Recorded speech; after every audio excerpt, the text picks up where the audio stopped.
Nainital high court के सामने 2021 में 3 पिटीशंस दाखिल करे गए थे। एक अजय नारायण शर्मा जी के द्वारा जो सहस्त्रधारा की तरफ नदी में इंक्रोचमेंट हुआ, फिर उर्मिला थापा जी के द्वारा जो राजपुर एरिया में इंक्रोचमेंट हो रहा है नदी के ऊपर, रिस्पना के ऊपर, और जो खाले में, रिचेज में जो कब्जे हो रहे हैं जिससे वाटर फ्लो स्मूथली नहीं हो रहा है। उसके अलावा तीसरा पिटिशन मिसेस रीनू पॉल के द्वारा दायर किया गया, जिसमें उन्होंने जो कैचमेंट एरियाज हैं उसमें उसको नो कंस्ट्रक्शन जोन डिक्लेयर करने की मांग करी। और उन्होंने, मतलब मांग तो नहीं, प्रेयर कहा जाएगा कि प्रेयर करी, क्योंकि आप अदालत में सिर्फ प्रार्थना ही कर सकते हैं, बाकी तो अदालत की मर्जी होती है। उसके अलावा उन्होंने जो बिंदाल नदी का सर्वे करने के लिए और बिंदाल के कैचमेंट एरिया में उधर की तरफ जो बिंदाल राजपुर के एरिया में बहती है उसके फ्लड प्लेन जोनिंग यानी कि मैपिंग के लिए रिक्वेस्ट किया। अब इसमें जो ऑर्डर आया था वो मैं बताऊंगी आपको, 2021 का ऑर्डर। उसके बाद 17 मार्च 2025 को जब डेट लगी तो अगली डेट 24 मार्च को लगाई गई। और आपको बता दूं कि इसमें माननीय उच्च न्यायालय बेहद नाराज हुआ, क्योंकि राज्य सरकार ने जो गाइडलाइंस दी थी एनक्रोचमेंट्स के खिलाफ उस पर कोई कार्रवाई नहीं हुई। लेकिन उससे भी पहले मैं थोड़ा पीछे चलती हूँ।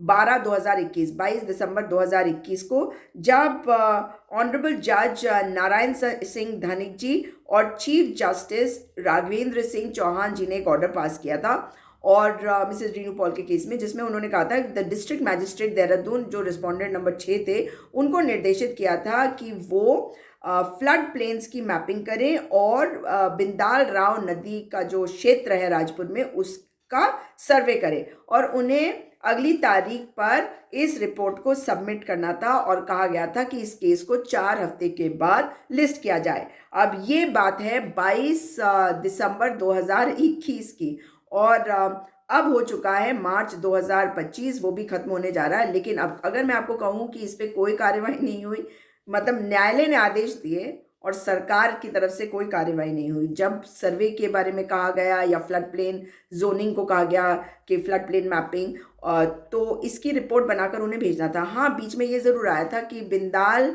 के ऊपर, मतलब बिंदाल वाला जो एरिया है उसके उसके एक एरिया में ये पाया गया कि एनक्रोचमेंट हो रहा है, तो वहाँ पे एक बोर्ड आ गया था एमडीडीए का, और ये सैन्य धाम के बिल्कुल पास में जो खला है उसके बगल में उस जगह पे है।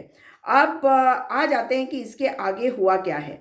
तो अब केस की जब सुनवाई हुई इस बार 17 मार्च 2024 को, तो कोर्ट जो है वो बेहद नाराज हुआ और कोर्ट ने जो विस्तृत रिपोर्ट है वो क्योंकि नहीं आई है उसको भी मांगा। 17 मार्च को डेट हुई, फिर 24 मार्च को। और बिंदाल, रिस्पना और अन्य नदियों पर जो बेइंतहा अतिक्रमण हो रहा है उसके बारे में थी ये सारी जनहित याचिकाएं।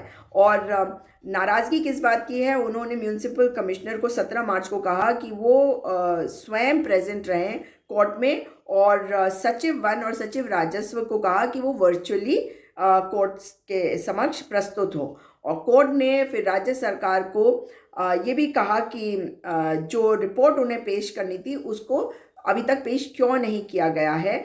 और 24 मार्च की डेट पर जिस तरीके से हमने देखा कि कोर्ट बेहद नाराज़ हुआ, उनको कंप्लायंस करने को कहा गया है, तो ये समझ में आता है कि कोर्ट भी मांग रही है कि जो हमारी नदियां हैं, चाहे वो बिंदाल हो, रिस्पना हो, अन्य नदियां, खास करके ये दोनों, इनके उद्गम क्षेत्र में बेइंतहा अतिक्रमण हो रहा है, अवैध निर्माण हो रहा है, और देहरादून के लिए ये दोनों नदियां जीवन दायिनी है और इसको बहुत ही ज़्यादा खतरा हो गया है। याचिकाकर्ता रीनू पॉल जी ने फोटोग्राफ्स के माध्यम से दिखाया था कि जो सैटेलाइट इमेजेस हैं वो बताते हैं कि राजपुर क्षेत्र में अतिक्रमण बेहद ज़्यादा हो गया है इस नदी पर, यानी कि रिस्पना पर। अब यहाँ पे अगर बात करी जाए कि कोर्ट ने क्या कहा, तो तीनों पिटिशंस को इकट्ठे सुनते हुए उन्होंने बहुत तल्ख टिप्पणी करी। उन्होंने कहा कि आपने जो हमने आपको ऑर्डर्स दिए थे उसके बाद भी तमाम डेट्स, मतलब तमाम टाइम आया और गया। 2021 दिसंबर 2022, 2021 22 दिसंबर को आपको कहा गया था कि आप कंप्लायंस करेंगे और 4 हफ्ते में रिपोर्ट देंगे, लेकिन आपने क्योंकि कंप्लायंस नहीं करे हैं, इतने सारे इंक्रोचमेंट्स जो रिवर बॉडीज़ पे हो रहे हैं, तो ऐसा क्यों हुआ कि आप ये काम नहीं कर रहे? अभी मैं बताती हूँ आपको कि उनको क्या कहा गया।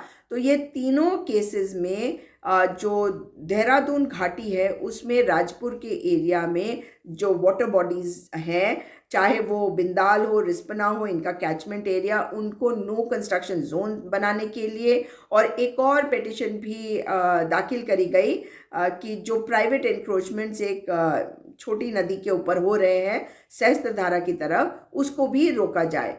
और जब सरकार से पूछा गया कि आपने कंप्लायंस रिपोर्ट्स टाइम से क्यों नहीं दी, तो उनका जवाब यदि आप सुनेंगे तो आप मतलब आप सोचेंगे कि इतनी हिम्मत कहाँ से लाते होंगे ये लोग। तो ये कहा गया, जो काउंसिल थे म्यूनसिपल कमिश्नर देहरादून के, उन्होंने 2018 का एक एक्ट बताया कि स्टेट गवर्नमेंट जो है वो जो 2016 के बाद के इंक्रोचमेंट से उनको हटाने की बात कर रही थी। और सुप्रीम कोर्ट ने भी कहा कि तुम इसे एक ड्यू प्रोसेस ऑफ लॉ के साथ करोगे, ये कोर्ट ने भी इस बात को कहा, और कहा कि कोई भी डेब्री जो है कंस्ट्रक्शन की वो नदियों में नहीं डाला जाएगा, क्योंकि ये जो फ्यूचर के सर्वाइवल के लिए बहुत अहम है। अब जो हमारी सीजनल नदियां हैं, मतलब जिसमें पानी पूरे साल नहीं आता है, जो मौसमी नदियां मान लीजिए, उसमें जो डेब्री फेंका जाता है उसके खिलाफ ऑर्डर चाहिए था। म्यूनसिपल कमिश्नर को चीफ जस्टिस ने कहा कि क्या आपको बताए जाने की ज़रूरत है कि आपको कोर्ट के ऑर्डर्स के कंप्लायंस करने हैं? तुम्हें पता है कि अगर ऐसा नहीं किया, आपने कंप्लायंस नहीं किया, तो आपके खिलाफ क्या होगा? RK सुधांशु जो प्रिंसिपल सेक्रेटरी फॉरेस्ट हैं, उनके साथ ही सेक्रेटरी अर्बन डेवलपमेंट और सेक्रेटरी रेवेन्यू ने कहा कि उन्होंने मतलब जो रिपोर्ट्स पे डिफ़ॉल्ट किया है उसमें क्या बताया कि हमने एक्शन लिया है और हमने एंटी एनक्रोचमेंट ड्राइव भी चलाया है। हम रिपोर्ट्स इसलिए नहीं दे पाए क्योंकि इलेक्शंस है, कभी संसद के, कभी म्यूनसिपल नगर निकाय चुनाव के। तो माननीय CJ चीफ जस्टिस ने कहा कि इलेक्शंस कोई एक्सक्यूज़ नहीं हो सकता, और प्रिंसिपल सेक्रेटरी को कहा कि 3 हफ्ते के बाद आप हमें ये बताओ कि कितना समय चाहिए आपको इन इंक्रोचमेंट्स को खाली करने के लिए, और इस बाबत आपको एक शपथ पत्र देना होगा इरिगेशन के सेक्रेटरी, अर्बन डेवलपमेंट के सेक्रेटरी, फॉरेस्ट के सेक्रेटरी, रेवेन्यू के सेक्रेटरी और म्यूनसिपल कमिश्नर को। जब सुधांशु जी ने, प्रिंसिपल सेक्रेटरी ने ज़्यादा समय मांगा, तो चीफ जस्टिस ने कहा कि 2021 से तुम क्या कर रहे हो? हम चाह रहे हैं कि तुम अपना कमिटमेंट दो कि कब तुम ये काम करोगे, और तुम हमारे ऑर्डर्स को ही इग्नोर कर रहे हो। इसलिए ये काम ऐसे नहीं छोड़ा जा सकता कि हाँ ये ऑर्डर हो गया और ये चले ही चला जा रहा है, चले ही चला जा रहा है। इसलिए जो कोर्ट थी वो बहुत नाराज़ भी हुई, और उन्होंने कहा कि ये जानबूझ के किसी की मदद करने के लिए, जो लैंड ग्रैब कर रहा है, जो डेब्री पानी में फेंक रहा है, जिसके कारण ही ये फ्लड्स वगैरह आ रहे हैं, उनकी मदद करने के लिए कहा जा रहा है। कोर्ट ने ये भी कहा है कि CCTV कैमरास जो हैं उनको इंस्टॉल किया जाए, और DGP को निर्देशित किया है कि वो SHOs को कहे, आदेशित करे कि अगर कोई भी डेब्री को, मतलब कंस्ट्रक्शन मटेरियल की का जो मलबा है, अगर उसको नदियों में कोई फेंक रहा है, तो SHOs और urban development secretary public announcements इसके बारे में करेंगे कि इसके लिए आपको सज़ा मिल सकती है। अब 17 मार्च को कोर्ट ने कहा था कि ये जो आपने नॉन कंप्लायंस किया है ये बेहद सीरियस मैटर है और ये क्रिमिनल ऑफेंस की श्रेणी में आता है। इसके अलावा अगर मैं आपको कोर्ट के ऑर्डर में बताऊं कि क्या क्या है, तो सबसे पहली बात तो है, कोर्ट लिखती है कि the court, after looking at the various orders passed, is astounded to find that the weekly reports that were called for, मतलब हर हफ्ते की रिपोर्ट उन्होंने मांगी थी, and despite the passage of several months, no efforts have been made to submit the report and apprise the court about the developments. The saga started in 22nd December 2021. जो मैंने आपको बताया। उसके बाद एक और ऑर्डर 31/8/2022 को आया, और फिर एक और ऑर्डर आया 10 नवंबर 2021 को भी। और मतलब ये सारे केसेस में एक के बाद ये एक ऑर्डर्स आ रहे थे और इन्होंने कंप्लाई नहीं किया, जबकि कंप्लायंस इनको करना था कि जो ये कर रहे हैं उसकी रिपोर्ट इन्हें देनी थी, जो कोर्ट कह रही थी उसके ऑर्डर्स को फॉलो करना था कि सर्वे किया आपने, रिपोर्ट जमा करी आपने, एनक्रोचमेंट रिमूव करा आपने, और सबमिट किया। अब आप देखिए मज़ेदार चीज़ कि कोर्ट कहती है the case of the petitioners is, कि पेटिशनर्स का ये कहना है कि जानबूझ के वेस्टेड इंटरेस्ट हैं जो ज़मीनों पर कब्जा कर रहे हैं और वाटर बॉडीज़ जो है, पानी के जो स्रोत हैं वहाँ पर वो डंप कर रहे हैं जो मलबा है उसको, और ये सारे सीजनल स्ट्रीम्स हैं, और इसके कारण से लैंडस्लाइड्स होने लग गए हैं। जब भी बहुत तेज़ बारिश होती है मॉनसून्स में तो लैंडस्लाइड्स होते हैं। राजपुर के एरिया की बात हो रही है, मगर फिर भी जो मतलब जो कॉमन मैन है दून वैली का, जो जो नागरिक है दून वैली के, उनके लिए कुछ भी नहीं किया जा रहा।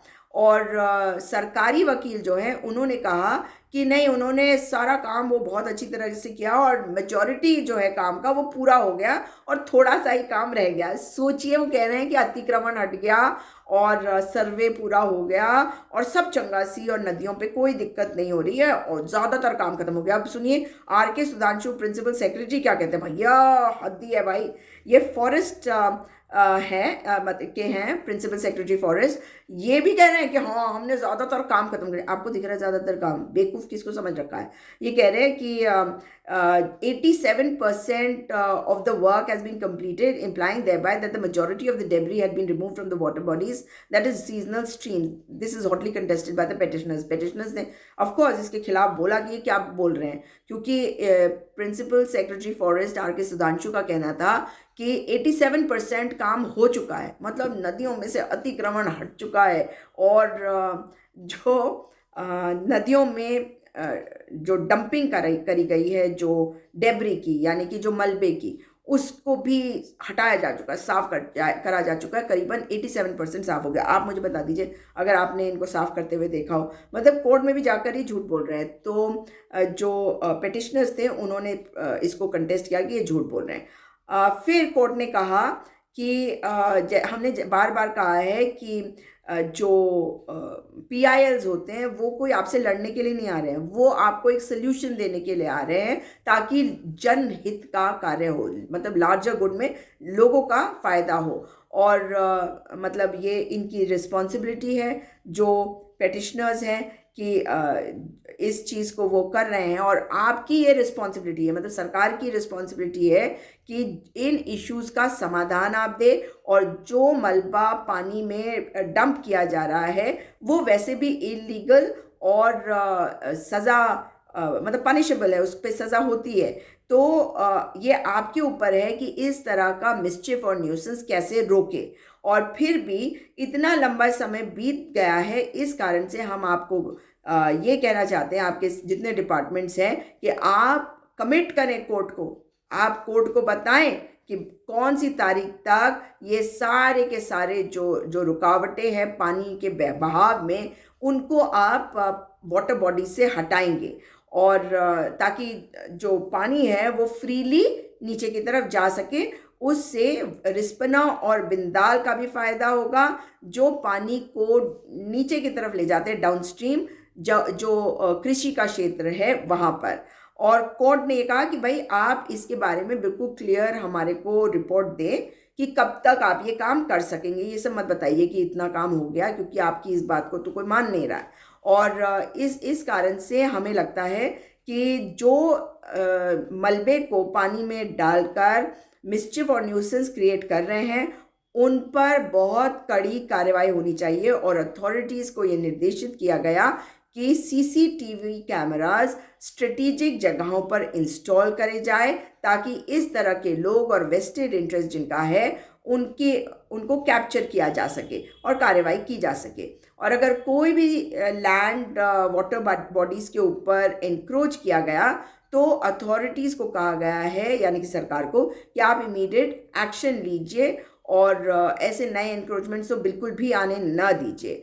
उन्होंने इसके बाद principal secretary forest, secretary urban development, secretary irrigation, secretary revenue और म्यूनिसिपल कमिश्नर्स जो अलग अलग म्यूनिसिपैलिटी के हैं उनको ये निर्देशित किया कि जहाँ जहाँ से स्ट्रीम्स जहाँ से पास कर रहे हैं वहाँ वहाँ के लोगों को, म्यूनिसिपल कमिश्नर्स को भी निर्देशित किया, ये सेक्रेटरीज के अलावा, कि वे एक शपथ पत्र सबमिट करें कोर्ट के समक्ष, ये बताते हुए कि कब तक ये पूरा सफाई अभियान करके ये एनक्रोचमेंट्स हटाया जा सकता है।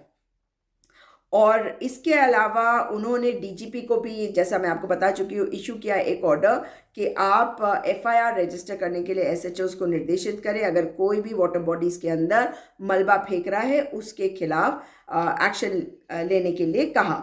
और जो एसओज और कंसर्न म्यूनिसिपल पंचायत अथॉरिटीज़ हैं वो पब्लिक अनाउंसमेंट्स करें और इसके बारे में लोगों को जागरूक करें कि अगर वो मलबे को पानी में फेंकते हैं तो उनके खिलाफ कार्रवाई होगी, क्योंकि ये एक पनिशेबल ऑफेंस है। और सेक्रेटरी अर्बन डेवलपमेंट को कहा कि आप पब्लिक अवेयरनेस कार्यक्रम करिए ताकि लोगों को समझ में आए कि जो वाटर बॉडीज़ है उनको चोक करने से कितना नुकसान होगा आने वाली कई कई पीढ़ियों के लिए। और एडवोकेट जनरल जो हैं वहाँ पे मौजूद थे जो, और जो म्यूनिसिपल कॉरपोरेशन देहरादून के भी जो वकील थे उन्होंने भी कहा कि ये एक्शन जो है एनक्रोचमेंट का, जो एविक्शन है, एनक्रोचर्स का एविक्शन है, वो इसलिए रोका गया क्योंकि ये मामला कई जगह के सामने इस वक्त लंबित है। और कोर्ट ने फिर कहा कि हम इसीलिए अथॉरिटीज़ को कहते हैं कि आप जल्दी जल्दी कार्रवाई करें इस तरह के मैटर्स में जो जनहित से जुड़े हुए हैं।